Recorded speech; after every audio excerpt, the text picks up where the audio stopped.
Hello everybody and welcome to the final round of the Coco Beach Bar Championship here at Okayama. We're back with more MX5 racing for the final time on what I think might be our shortest circuit yet. If not, it's certainly up there. Just 1.9 kilometres round here, the short version of this track. Only a few turns, and this track map making it look a little bit like a glorified oval, really. But it is going to be an exciting one for sure.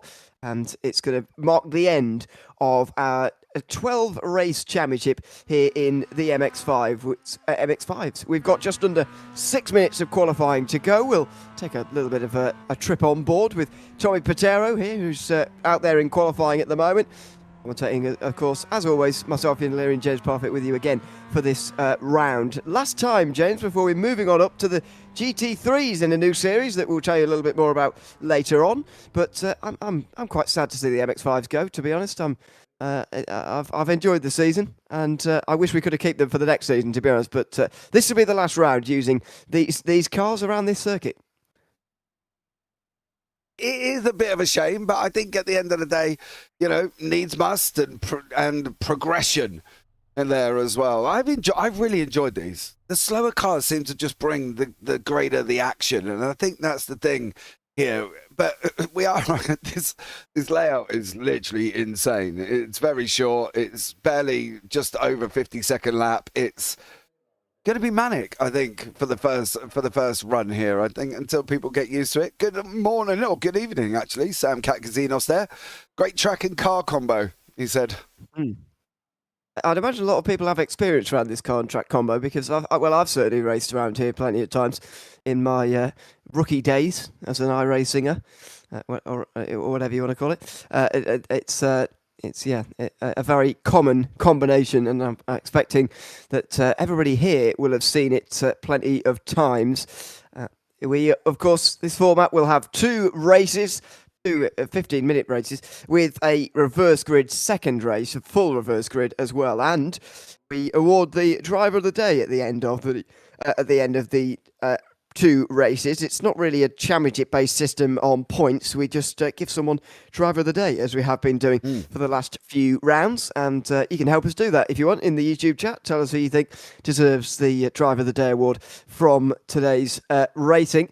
I'm somewhat hoping that Baldus van Sevius finally gets the driver of the day, to be honest, because he's been up there for all the rounds, nearly, and he's still not managed to get the award because of various other things that have happened. But it feels like he does deserve one. We'll see who gets it, though, at the end of the day.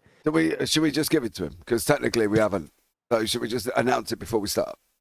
Because, to be fair, he has been of it. But there we go. Anyway, we'll see how it goes. Let's bring you up the grid for race number 1. Yes, Van Sevius at the front of the field with his lap time, 59.2, with Matt Warner alongside. Ian Knox, who we certainly have given the driver of the day award to, ahead of Yanis Theophanopoulos. Then it is Jerry Werner and Tommy Patero on row 3, with Nicholas Green and Jeremy Hall on row 4. Dean Sargent and Andrew Ogley round out the top 10, with Graham Matthew 11th, and Wilden Petkovic is in 12th. He didn't qualify, and I suspect he might not race. He hasn't seemed to race these last few times, but he is on the grid, so it looks like he might well race this time around. Certainly remember last week he practiced but didn't race. It's going to be an interesting run down towards turn 1, but it's going to be especially interesting when we get to 2, because it's a pretty tight cut through on this short layout of the circuit. It is, yes. You know what? I think this race is going to be two things, right? I think it's going to be absolutely amazing, and it's going to be absolutely chaotic, because this layout is so thick and fast. These are going to they're just going to keep going around. It's going to be absolutely amazing. So, sit back, get your drinks, get your popcorn, nestle in for this one, because I think I'm looking forward to this. And there's the lights. Here we go. The penultimate time in the Coco Beach Bar Championship, here brought to you by Jack Ashton Racing, set to get underway. Vansevius versus Warner on the front row, and it's a good start from Vansevius on the outside line. He's going to be able to take the racing line pretty comfortably in towards turn 1 and take the lead as well. Knox is challenging Warner for second place on the outside in the black car there, just on the outside of the orange, and he might be able to make his way through, but the first 3 corners are all to the right, and that's going to be a problem for him as Warner holds that inside line. If he can stay there, he'll have the inside for turn 4, and he has. Well done from him, and he might well, with the next 2 corners going to the left, take that second place, but they're still side by side on the run up towards the first of a double sort of hit of hairpins here round the outside for Warner. These two still side by side. They might even make it a whole lap as they go now to the right here. Another one of those hairpins. Now the final two corners, they very nearly bang into each other there on the exit of the corner. Now finally Knox goes round the outside and gets the position after nearly a lap of side by side. Yeah, that was great racing. I really did think that was going to end in disaster, but why they've done this, Valdez has literally escaped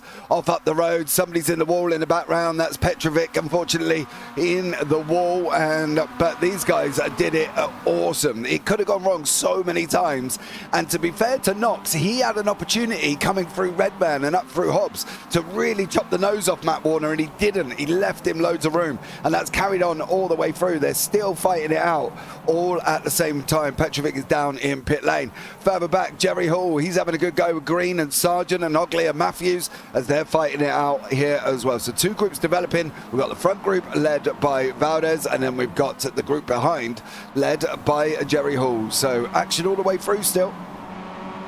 Yep, it is, and as we mentioned before, short laps around here could mean that we get 16 laps actually, rather than just 15. Depends what the pace is going to be from Valdes Fonsevius at the very front of the field. So we go on board here with Tommy Patero, because he's very close behind Yanis Theophanopoulos over the line, and Patero's going to have a chance here in towards turn one. The slipstream pretty powerful in these cars. This circuit has pretty short straights, but these cars are on them for quite a long time. Here he goes down the inside, Patero. Oh, bit of a squeeze on the exit, and he's going to surely get himself through here with the inside at the next two corners, but it's a good run from Theophanopoulos there, and now finally he'll be able to break late to Will Patero, and he will be through on the inside line of turn 2 and 3. That was a good pass. Patero moving on up now to 4th place. Yeah, great job from him. And he had that inside line. He couldn't, unfortunately for Yanis, he just couldn't keep it alongside him to do what Knox and obviously Warner did for the first run through. Green's under a little bit of pressure at the moment. He's got Hall tucked in, Sargent, Ogley and Matthews. So they're going to keep going here. We've got 12 minutes to go. They've got 3 laps down, and we're doing 59.33 best lap time so far. So just under a minute per lap. So we should get about 16 laps in. Yeah, I think so. Although, because they're so slow to get off the start line, the first lap's so long, might mean that there's only 15. We'll see. If there was a bigger battle at the front of the field, it would certainly be 15. And I suspect the second race will be, as Sargent has a look down the inside of Hall, who's gone spinning. Oh, he's got to step on the brakes, and Sargent's hit him. He's going to have damage there. Sargent's going to have damage. He didn't quite slow down enough to avoid Hall, and now he's going to be in big trouble in 8th place. Look at him. Oh, he's been hit as well. Ogley's now gone into him, and maybe he will have damage as well. Yeah, the front right of Sargent does look like he's had a little bit of an issue, and you can see it there, nicely passed up. You see Jerry Hall just comes around the corner now, he just loses it all on his own, and unfortunately Sargent really doesn't have anywhere to go. You know, he can't brake any harder, because he would literally would have stopped in the middle of the track and got hit behind, but he did end up getting hit from Ogley anyway. You can see Ogley's front left, which means Sargent's rear right has also been damaged. So this battle was kind of petered out a little bit after that one little incident, but Warner, Patero and Knox are now in a freeway fight. Patero making his way through the field. He's up 2 places at this moment in time on that one. So it's still action all the way through, and we've still got, believe it or not, just over 10 minutes to go.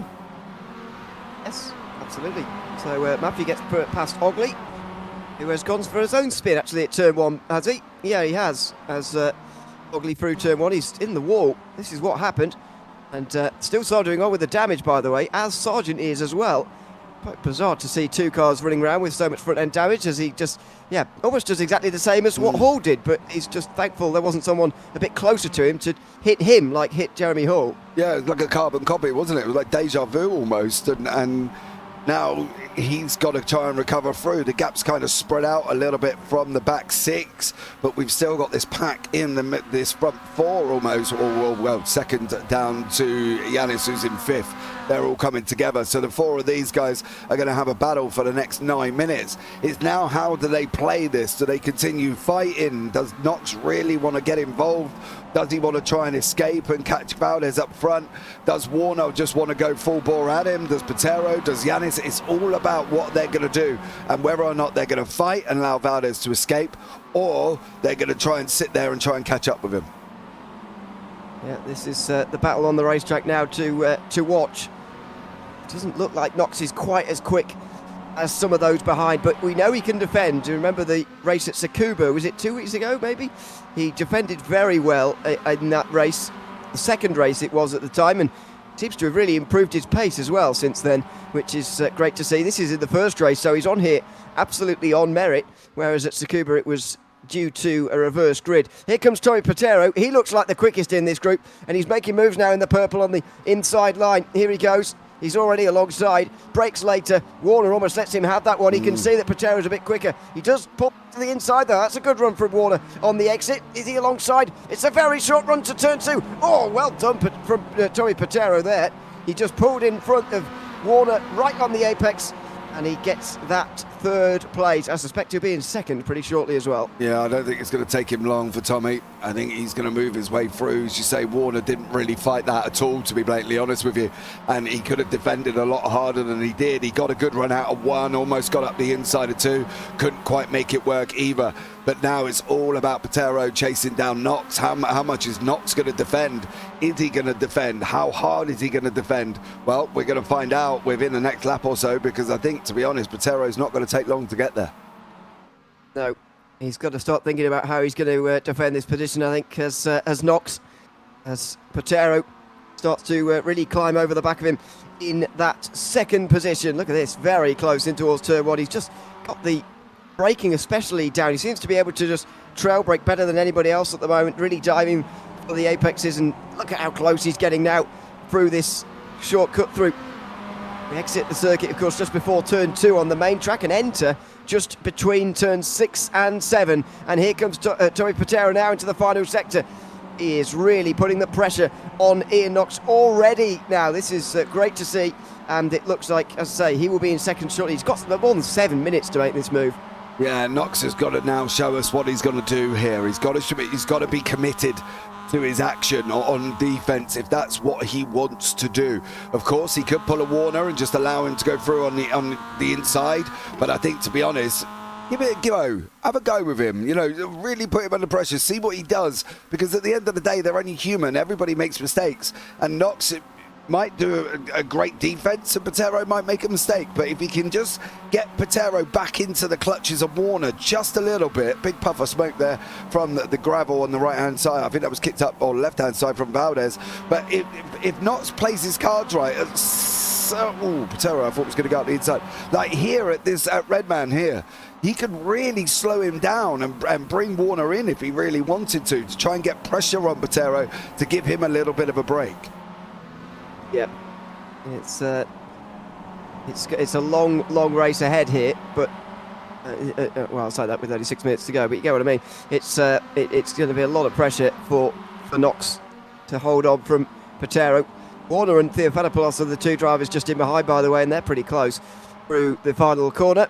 Not sure they're quite as close as the front 2. That's another good run for Patero, and Knox realises it. Oh, he's not defending quite enough though.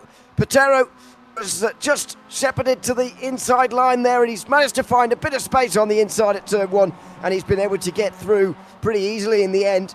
That was Tommy Patero just very aware of what was ahead of him there in terms of where he needed to be. He's going to struggle round the outside at turn 1. He wasn't going to have any of it.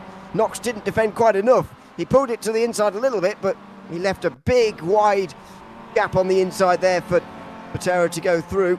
It's further behind. Graham Matthew has retired from the race. Oh, he's disconnected. Oh no, he's had a technical there. Yeah, and then he goes and hits the wall and ends up back in pit lane.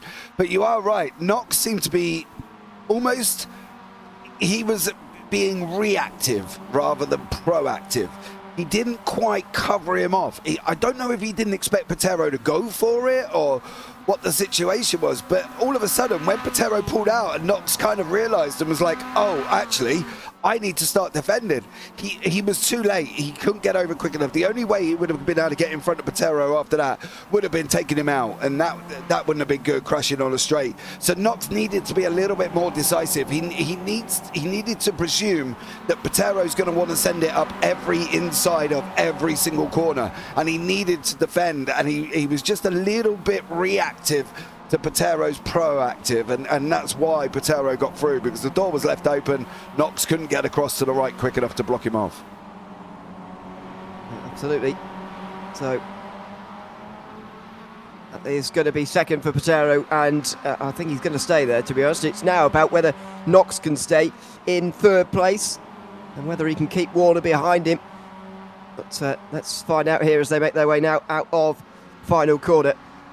Warner in the slipstream, not quite as close as Patero was at this stage, but he has got a bit of a run, and as I said earlier, these cars are on these straights for a very long time, even if they are not very long at all. In towards turn one, he's got a good run here at Warner. He just kept it to the inside a little bit better there. He kept a nicer line, but Knox is still in front, and now there is a manageable amount of time left in this race for him to realistically think of keeping this podium. Yeah, I think he's got to defend a little bit more. Warner hasn't looked as quick since it's kind of died down a little bit, but Knox still can't rest on his laurels. He can't sit there and think, actually, I've got the pace over him, because he'll be in the same situation as Patero did. You know, they're coming through Mike Knight, the second to last corner, before they go through. Funny enough, the corner name's Last Corner, but he's got to come off this and instantly presume that Warner's going to go for the inside. He's instantly got to come over and start defending. Don't allow him to draft it, which is what he is doing. You've got to get over, because if he doesn't, it's not going to happen this lap by the looks of it, unless Warner's going to dive like crazy. But if Warner gets that close on the next lap, he might have a go. And if Knox doesn't defend it, well, he is in trouble. Absolutely. Although 4 laps to go now. As I say, it is manageable, a lot more manageable than when Patero got to the back of him, which was with about 8 or 9 minutes to go. A little bit of a slide there through turn 4 for Knox, and that will allow Warner to just get a little bit closer. Theophanopoulos is just sitting and waiting, really. Not sure what he's hoping for here, really. I suppose a big battle that he can slip through on the inside of, I suppose, for a podium place, but I think the likelihood of that is pretty low. Through the third last corner now for Knox. It's a decent run, but Warner is again going to pick up some more slipstream through the final couple of corners. Now needs to get this corner right. Both of these drivers do, and he's got a bit wide. Knox is very much, oh dear, and now he's not making the same mistake again. Look at how much he's defending this time. He is not leaving a lane on the inside line this time round, and so Warner is going to just chase him over to that side of the road, try and narrow his line, but he can't quite do it. Now he's on the outside for the first few corners. It's a bit of a bobble over the curve again for Knox here, and Warner might be clear by the second corner. He is. He brakes late, and Warner is through. He's got very wide, so Knox might be able to come back at him here, but no, he can't do it, and I'm afraid his defence has rather unravelled here in the last 5 minutes of the race. Yeah, unfortunately it has for him. He's now got to work out what he's going to do with Yanis behind him. Knox now has gone and seen that it's all just kind of gone backwards rather than forwards, and he's just very, very slow at the moment, and now Yanis is putting him under pressure. He did what we asked, but then he didn't send it in deep enough going into turn number 1, and Warner just sweep around the outside. It was quite impressive from Warner, to be fair.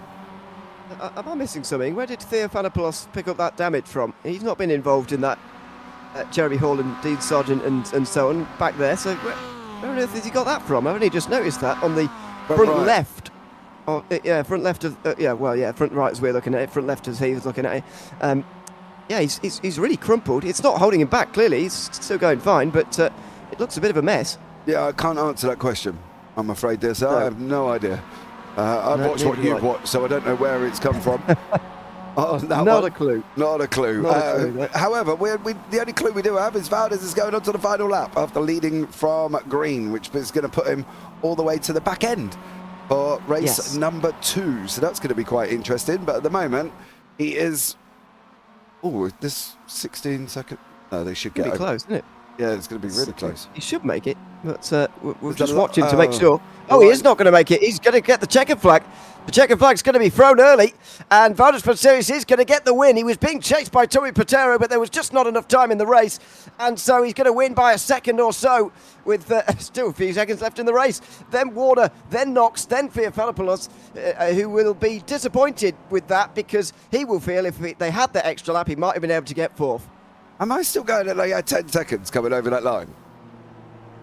Yeah, maybe 3 to 5, but maybe not 10. But yeah, Okay. I think there's still a time left in that race, but never mind. Yeah, iRacing doesn't want to do another lap. No, iRacing's done enough. So they did 15. So there we go on that one. But a great run from Valdes, green to checkered. Now, the interesting thing is, how is he going to come through the field? Is he going to come through the field? And what kind of dramatics are we going to see with him coming through the field as well? So, yeah, keep an eye out for what happens here. But here are the results from heat number 1.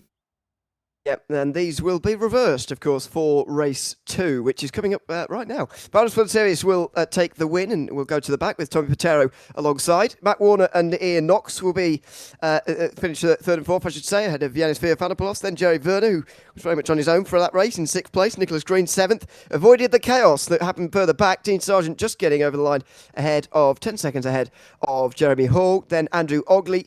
Graham Matthew, who had that damage but did get back out. Wood and Petkovic didn't in the end. And I'll see whether he gets his pole position, because I think this happened at Lime Rock last time out. He didn't take up his position at the very front of the field, and right now he's not doing it again here. So just wonder whether it will be Graham Matthew who takes the start from the very front. But this has been the problem for Valdes Panseris in terms of becoming driver of the day. He's often had very good race 1s. How was he able to get through the field on race 2? That has often been the problem for him. Yeah, it definitely has, but it's got to be his moment, right? You know what I mean? Yes, well, let's see if it is, as Wood and Petkovic does get onto the front and surprise me slightly. Oh, he's not going anywhere, though. Oh, and he's just got out the... Oh, goodness me. He gets out the session just in time. That was nearly catastrophe, as they 4 wide down in towards turn 1 very nearly here. Who on earth is going to come out the other side with the lead here? Jeremy Hall initially, as Tommy Patero goes straight off down at turn 1, I think, off in the background, and he's going to drop to the back. That's big disappointment for him, because he's clearly very quick. So Hall takes the lead ahead of Sargent. Ogley just gets ahead of Green, but Sevius is off through turn 2 and 3. Yeah, he's gone off into the gravel. Patero went off in 1, and then Valdes off in 2. Petrovic off right at the beginning. Didn't go anywhere. Literally just went. It looked like he just F4'd out straight away, because that was an issue. Hall's come out in front. Werner's in the middle. He's running side by side with Warner, Knox, and oh, no.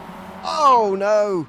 No, that is another 2 off the circuit, spinning around. Knox and Theophilopoulos drop to the back. So the top 4 from the previous race, other than Warner, top 5 I should say, other than Warner, have all had issues on this opening lap. Is it going to be Warner's race to lose then, as Hall versus Sargent round 2 goes on in towards turn 1? Hopefully they don't hit each other this time. It looks like Dean Sargent is going to get through nicer than last time, that's for sure. Ogley on the inside line has a decent run, but no, he's not going to be able to get through. He's on the outside. Oh, that was nearly an incident there. Green closes up to the back. Then it's Warner versus Matthew. Warner's through. He's looking ominous here. Is he going to take the race win? As Sargent has made a mistake. Hall's back through to the lead again. Yeah, Sargent got that all wrong. Going into 2 and the double right-hander. And now he's unfortunately down into 3rd. Ogley's got up the inside. Warner's run a little bit wide. He's going to have that line. He can go and force his way up over the number 14 of Nick Green, which is what he did do. So technically, this should be Warner's race to lose. The problem is, I think that was Patero. Yeah, Sevius and Patero. He has so often had this problem in race 2, as Valdes Panseris. We so often speak about him. I don't think he finished off the podium in race 1. Here he is again, spinning around in race 2. It's just, he's actually been helped around there by the looks of things. So that wasn't entirely his fault, but even so, it's just the story of his season, really. Yeah, second race. Always the second race. And we said right at the beginning that, you know, we were hoping that his second race would be good, and unfortunately he's all the way down in 10th. So he's still got time, because it's short lap times. How close can he get? Not entirely sure. Jerry Hall, however, Ogley, Sargent, Matt Warner, who at the moment with Matt's speed from contact there as well. Warner goes up a little bit to the right hand side, and again he's got Nick Green sat in behind him. this should be Warner's race to lose. It really should, with the speed difference between the cars in front of him. It should be, and we've seen this before from Warner. We know how quick he is in these races. It's interesting to see how far Patero can get through now after going off at turn 1. I think he's the quickest in the field, actually. But just got out of position in race 1. He's out of position now again as well. Ogley versus Hall in towards turn 1. Ogley's not going to get anywhere there. He has a look up the inside, but he's not going to manage it. And Hall just goes a little bit. Well, look at the gravel there that Patero brought onto the circuit. Goodness me, it's like they're driving off the circuit every time they're staying on the tarmac. There's so much on the circuit as Warner gets down the inside, I'm presuming, of Sargent, and he gets through to 3rd place now. Yeah, Warner does go through. Ooh, off the side of the circuit there as well. I think that might have been Graham Matthews off the back. Warner moves himself now into 3rd. You can see further back Werner and Graham Matthews. Patero's in. Patero had to brake there, and if he didn't brake, that would have been Matthews right going round in front of him. So Patero's got to be a little bit careful, because obviously he is the faster driver, but at the end of the day, these guys have got a right to defend. You can see the damage on the front left of Patero's car. That come from the incident with Valdez, unfortunately, but it's getting very, very interesting indeed, and Warner at the moment should be in that prime position. Here he is down the inside. Ogley gets through on Jeremy Hall, but Warner is right there now, battling with these two. Oh, he has a look at the inside, but no, can't do it. He's going to do it on the outside instead. This is where he got Sargent last time, and he can't do it this time round, unfortunately, for them. Theofanopoulos has been off, and Graham Matthew, by the looks of things. Matthew was just overtaken by Tommy Patero in the purple. Matthew in the black car here on the outside line, goes way too quickly into turn 1, spins around and smash. That is how the two came into contact. It looks like they've actually got stuck together briefly there. And Valdez's race is over. He's in pit lane. Race 2. It's just his Achilles heel for coming through as Warner goes through, takes 2nd place. Valdez for service managed to avoid the crash. It was sorry, Yanis. Yeah. He's unfortunately not been able to continue after that. It was a big crash, to be fair. Patero goes through into 6th place. That was pretty easy pass on Jerry Werner further on back, but Warner closes in onto the back of Ogley now, and this could be the race. 9.5 minutes to go, and he's going for the lead on the inside into turn 2 and 3, and that is Warner up to the lead. That might be the last change for the lead as well. It's been a very considered, calm race from him in race 2, where all his rivals have managed to get involved in incidents. He's avoided them, and he's got into the lead. Yeah, he didn't really get a defence from Ogley. Ogley just saw him come in. He had time to move over, and he didn't really make it. Patero has just cleared green, so he's still within... Oh, I thought they were going to hit each other then. Still within contact of Warner, so it's possible that Patero might be able to catch him, but he's going to have to go... as Meatloaf says, like a bat out of hell, to be blatantly honest with you, because Warner is he's quick and he's escaping down the road. So Patero's got to clear all these cars as quickly as possible. I don't think it's going to be any more than 2nd here for Patero, but he's got the great chance to still get on the podium here. A good run round the first corner. He's almost left with nowhere to go. Sargent right ahead of him. Sargent was slightly distracted, I think, and went a bit wide himself. Now Patero is going to get a good run out of turn 4, as we'll call it, on this layout. Oh, big defence here from Sargent. Is it enough? Yes, it is. Patero has to go to the outside. Oh, Sargent just misses his line slightly. Green able to get involved a little bit, but not alongside Patero. Needs to be careful taking these different lines, does Patero, because he can easily get overtaken by Green. Now he has a look at the inside. Oh no, he's not going to manage it there either. He's weaving around all over the place here, trying to find that 4th place. Yeah, and the problem is he's got Sargent trying to reactively defend. That's the issue. He's now got to go. You can see, is he going to be able to stay alongside? Is Sargent going to come over? He is coming over. He's starting to move himself over. You can see the lines on the grid spots just go across his car, but I think Patero should have enough. Sargent's not giving it up, though. He's trying as hard as he can. Patero should get a run through turn 1. Patero's now under attack from Green. Green's now got up the inside, is having a go, and this is the problem. When you come across a driver like Sargent that defends like crazy, you're going to get dragged into the next one. And at the moment, Patero couldn't clear Sargent just because of that looked like a massive dose of internet. But Patero now still managing to get through on Green. and now he's got to go back at Sargent again. But Sargent was defending like it was his life's work being stolen off him, and Patero was trying to thieve it. And at the moment, for Patero, he's got to try and find another way through Sargent. However, he needs to be a little bit careful because we've got a man in Finland and a man in Australia, and the Tinternet don't like playing games with that one, so they can't get that close again. I was just going to mention that those two are on very different parts of the world, as if we're in a very different part of the world to Finland. I mean, we're not that far away, but you get the point. It's a long way away, and the internet didn't like it. Through the opening quarters, 6.5 minutes still to go, and look at that run there. Oh, he has a look. And Sargent again goes on the defensive through turn 2 and 3, parks it on the apex. Patero wanted to do the sort of cutback there, but he couldn't do it. Now through turn 4, he's surely got the run for a pass into the 2 hairpins, but we've been here before. Sargent defends again. Now, can he get round the outside for an inside? The second part. Oh, Sargent's got his brake wrong slightly. Slides his way on, and Green very nearly gets alongside. This is becoming very difficult for Patero now. Yeah, Sargent can't keep doing that. He can't keep moving that in the braking zone. He has to make the one move and stick to it. That's 2 laps in a row he's done that. And the next lap, I can tell you what, if Patero's got a half a sniff of him, he'll be on alongside him, and then that's going to cause a collision. Sargent needs to really just make one move and not keep doing that little jink going into the braking zone. It's going to cause problems, and they both could end up, there we go, reactive again.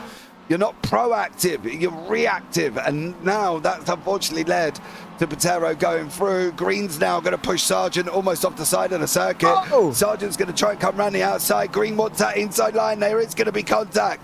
There is going to be more contact than there is. Unfortunately, both men round.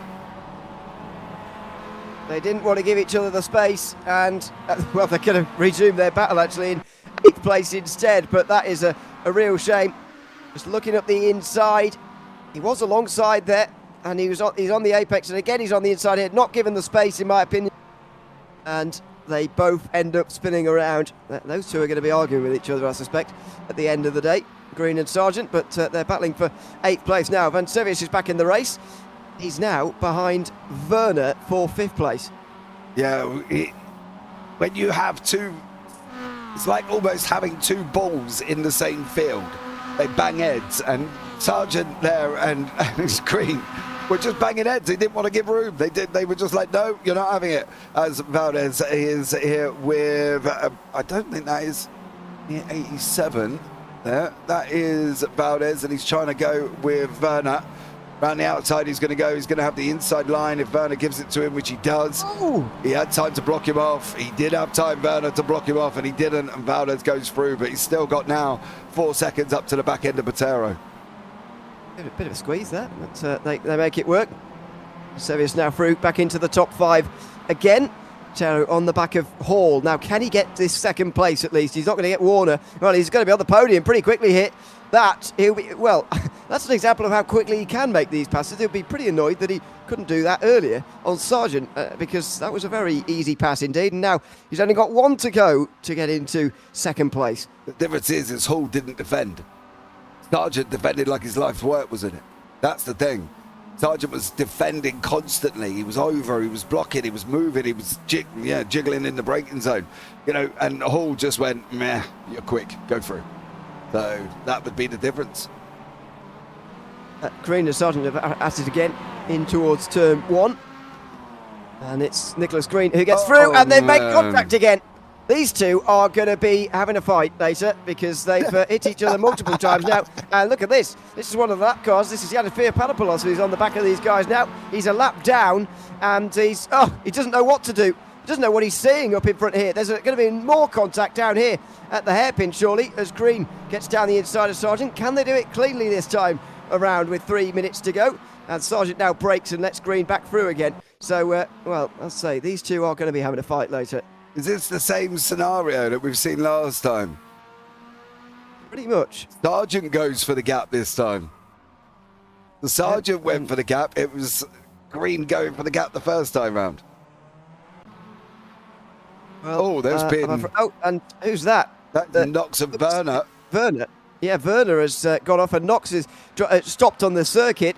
So one of these cream machines is Werner. One of them is Theofanopoulos, who's a lap down. This is what happened. Knox hits Werner, Oh, and again. And again. Oh, and again, and again, and again. And then there's a lot of contact, and then that's knocked out the race. Strike! No.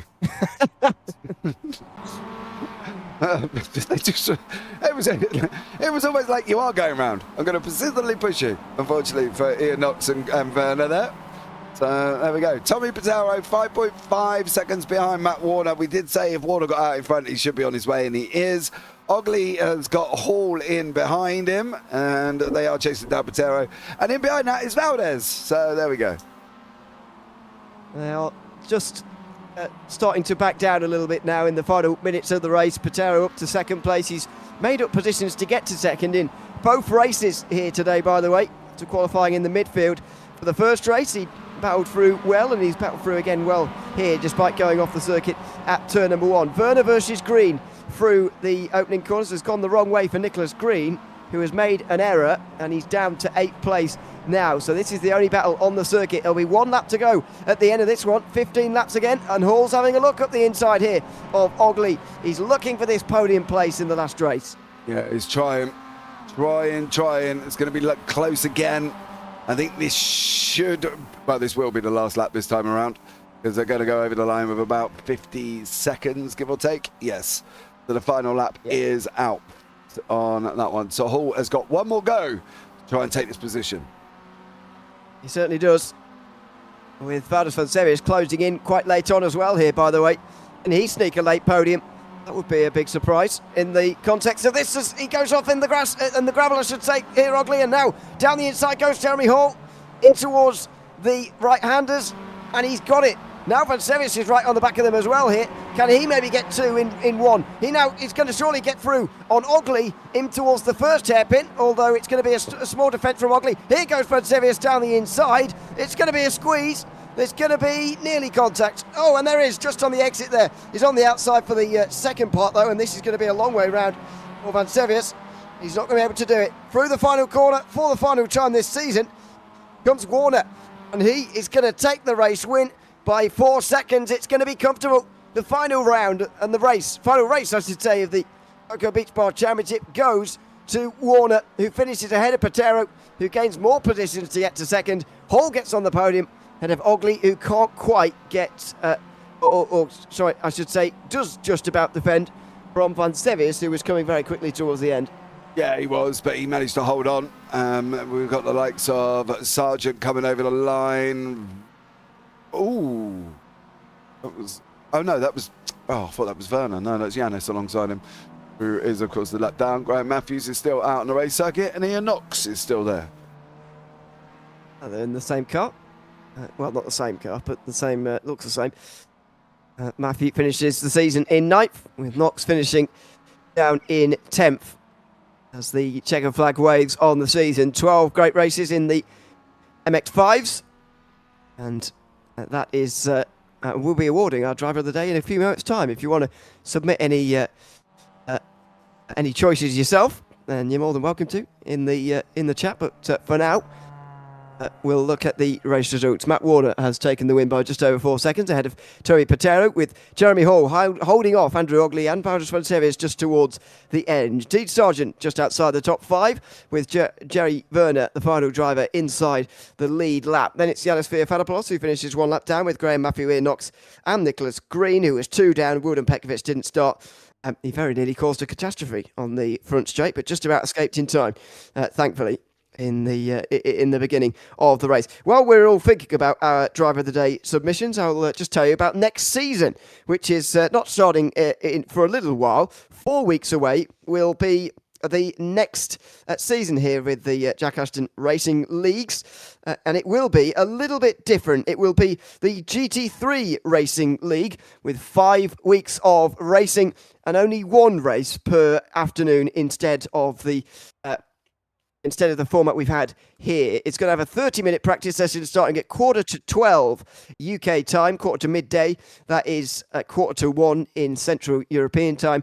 And over the course of the 5 weeks, we'll have a 10-minute qualifying session, then a 40-minute race on each of those days, visiting Snetterton, Monza, VIR, Red Bull Ring and Spa. And you can join by visiting the Discord link in the description. And we'll very much like to see you there, starting on the 2nd of March, running to the 30th of March, over the course of 5 weeks. So that's what's coming up a little bit later on this year. Getting to March already, goodness me. I know. Let's chat about our Driver of the Day submissions. Have you got any today? Yeah, I've got Warner for a third and Warner for a win, but I feel he's already had. I did write Valdez down for his win and his recovery in race number 2. That's who I had in my 2 selection. Okay, I'll add one to that then, because I also put Valdez Fonsevius in for the same thing. I'll put Tommy Patero in for 2 second places. One rather impressively coming through in the first race, which you don't often see. And he looked like the quickest driver in the field in that first race as well. And for coming through in the second race after he went off, I think at turn 2 in the second race, still managed to finish in second place. So I'll just add one to that. But yeah, you're right. We already have awarded it to Warner this season. So I would be tempted to rule him out first of all. I agree. So we'll take that one out. So we got Valdez and Tommy. Yes. Well, it is driver of the day, but I feel like for the season we should award it to Valdez because he's got so close so many times that I don't think we've given it to Patero, and he probably does deserve one as well. But it's first and a 5th place finish after going off in race 2, especially very nearly getting on the podium in race 2. Despite all that, I feel like he does finally deserve a driver of the day at some point. Okay, well let's bring him in. There you go. Welcome in, Valdez, and congratulations on winning our Driver of the Day award for this afternoon here at Okayama. Tell us a little bit about the race here today, especially race number 2, because you were in plenty of battles. You were coming through the field. Tell us about race 2. Wow. Okay. Thanks for bringing me in. Yeah, it was an exciting race. I just couldn't keep up with Tommy. We had some contact, but it was all in good spirits. And just try to make up positions and avoid crashes. There were plenty in front. So I don't even know. I think I finished P5. So I think I did everything I could today in race 2. Race 1 as well. Yeah, P5 to go along with you. Race win in race 1, as you say. How have you found the season as a whole? Because you've been here now for many weeks. We've had 12 races of this championship. How have you found the series? I don't know. In one word, amazing. Really, the crew, the guys we race with. Amazing. It's really supportive, and we have a bit of a chatter during the race, and I've also, we after each race we have a review with Jack. Check out the tricky situations, crashes, and close calls, and I've learned so much during the season, and looking forward to the next one. Absolutely. Is there anyone you'd like to give a shout out to before we let you go? Oh yeah, I'd like to thank my sponsors. That's my wife, Vaida, and my kids. Without them, I couldn't be doing this hobby, and it feels so good. And of course, Jack for organizing, and Coco Beach Bar for sponsoring. We couldn't be here without them. Absolutely. One last one. Are we going to be seeing you next season in the GT3s? I sure hope so. I'm still checking my schedule, but I'm if I can, I'll definitely try and make it. All right, we'll look forward to seeing you there if possible. Starts in 4 weeks, of course. So thanks very much for coming to chat to us, and congratulations on a great season. Yeah, thank you, and thanks for commentating, guys. You make us feel like like real champions. Thanks very much. That is Valdez Fonsevius there, the Driver of the Day winner today in the Coco Beach Bar Championship final round. Well, that is just about it for the season. I've thoroughly enjoyed the MX-5s, James. As I said at the start, I'm disappointed to see them go, but we've got GT3s to look forward to next in 4 weeks' time. Yeah, it has. We're going to have a quick chat as well before we go with Mr. Jack Ashton, who has joined us. Jack, your first season in the league has come to an end. You got your next one in the planning. How was it? I enjoyed it. It was really good fun seeing the guys thrive. Enjoy the stream that you guys put on as well, which is really great. Oh yeah, I think it was really good. I think everyone had a laugh and had fun. Obviously, it wasn't the cleanest throughout, but we all had some laughs. Everyone's enjoyed it. No hard feelings amongst everybody. So hopefully it all went pretty well with everybody. A little bit of a low number at the end there, but it gave some sort of cleaner racing, I'd say. So, but yeah, we're looking forward towards the GT3 League in a few weeks. But for sure, a big thank you for you guys for putting the stream on. Mega to watch it back, and like Valdas kind of just finished up saying there, it was really, really nice to make you feel like a champion watching yourself on the stream, and hearing your name being called out by the commentators is really quite rewarding. So yeah, really massive thank you to you guys. An extra massive thank you to Eric Orchin for sponsoring, which is Coco Beach Bar. Really wouldn't have happened without him to put the stream on for everybody. So massive thank you to him. That goes without saying, really. But now I kind of will announce the winners of the championship. So I've had a little mini championship on the go due to like racecraft points, and that will be Matt Warner winning with 7 points total.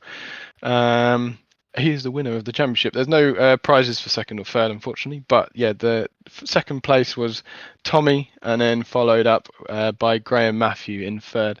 So yeah, really good season. Hope everybody enjoyed it. Looking forward to the next, basically. Yeah, I did as well, to be blunt. I've got one final question. Is Nick Green and Dean Sargent, are they going to go in for a charity boxing match? Well, we've got to get him across the globe, because Nick is from Australia and Dean's from UK, so we need to somehow transfer the two together. But yeah, after that one, it was quite the gloves off moment, wasn't it? Yeah, we'll get him in South Africa. That's the middle point. You know what I mean? Yeah,